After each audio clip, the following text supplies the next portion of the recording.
What's up, guys? It's time for another episode of What's Hot and What's Not in Children's Ministry. Have you been guilty of being an outdated policy culprit? Stick around and find out.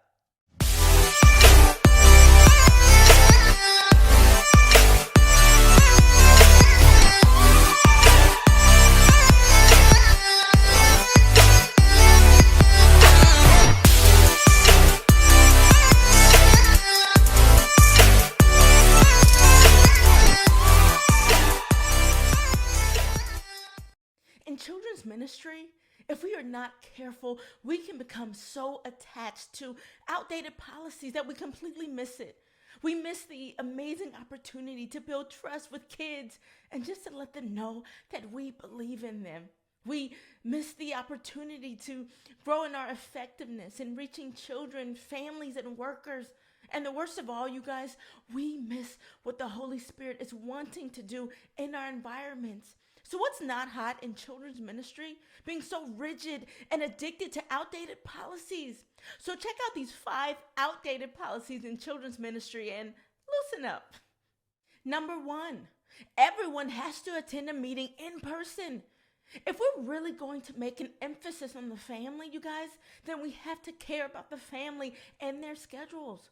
The truth is, family schedules are busier than ever before, and 9 times out of 10, they're not going to miss their kids' softball tournament or fall short of a deadline for work or stick an explosive in their family time just to show up to a mandatory in-person meeting across town.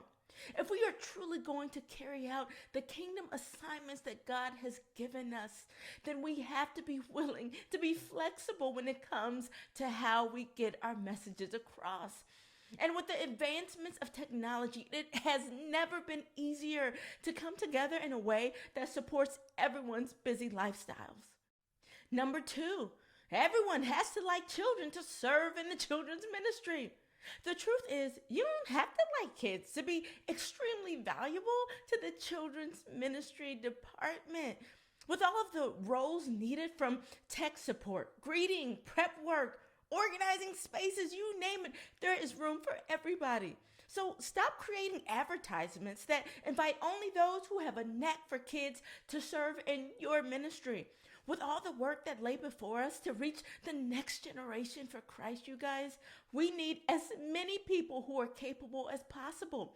Children's ministry is an incredible outlet for people to operate in a variety of giftings for the glory of God. Make sure your church knows that. Number 3, no eating during kids' church.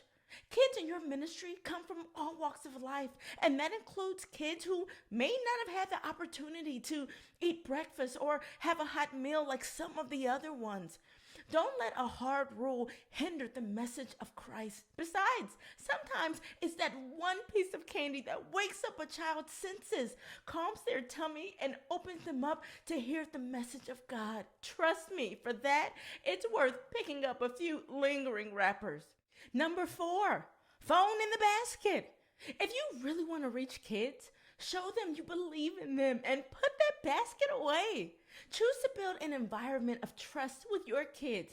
Of course, it's okay to set boundaries, and you should when it comes to devices and when the kids are allowed to use them.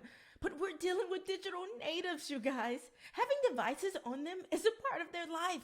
It's a part of our lives. Besides, if you don't connect with their heart, they're probably not going to listen to you anyway. And taking their phones away most likely won't help. And number 5, I talk, you listen. In children's ministry, you're going to have all types of learners in your space. If your time with kids is just spent forcing them to listen to you talk for extended amounts of time, your message is going to get lost with a lot of them. Don't let that happen. Bring back conversational teaching with the kids you minister to. Teaching that engages the minds and hearts and helps them to process their faith in relevant ways. Hey guys, that's it for this week's episode of What's Hot and What's Not in Children's Ministry.